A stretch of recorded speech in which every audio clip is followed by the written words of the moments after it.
वटारामध्ये आपण जी चवळीची भाजी खातो, आज मी तुम्हाला ती करून दाखवणार आहे। त्यासाठी इथे मी वाटण तयार करून घेतलेलं आहे। कांदा, आलं, लसूण, मिरची आणि कोथिंबीरचं। त्यानंतर इथे मी जिरं, काही खडे मसाले आणि बारीक चिरलेला कांदा घातला आहे। वाटण घालूयात आणि चांगलं परतूयात। त्यानंतर टोमॅटो घालायचा आहे रफली चॉप।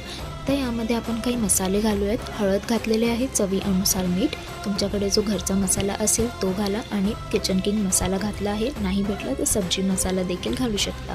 थोडं थोडं पाणी घालून आपल्याला हे चांगलं एकजीव करून घ्यायचं आहे। आता ह्याची कन्सिस्टन्सी पाहू शकता। आता मी इथे वांग घातलं आहे आणि एक छोटासा बटाटा घातला आहे। ह्याला आपण चांगलं पाणी टाकून शिजवूया आणि हे शिजल्याच्या नंतर इथे मी टाकणार आहे चवळी। चवळीला एक दिवस अगोदर भिजवून ठेवलेलं होतं, त्यानंतर दुसऱ्या दिवशी 3 शिट्ट्या लावून ठेवल्या आहेत आणि इथे बॉईल केलेली चवळी मी टाकली आहे। पाणी ॲडजस्ट करून ही कन्सिस्टन्सी तुम्ही पाहू शकता आणि ही आपली ग्रेव्ही रेडी झालेली आहे। 5 मिनिटांभर थोडं शिजू द्यायचं। चवळी आधीच शिजवल्याच्या हे फायदा असतो की ती कच्ची राहत नाही। तर ही आपली भाजी एकदम रेडी झालेली आहे।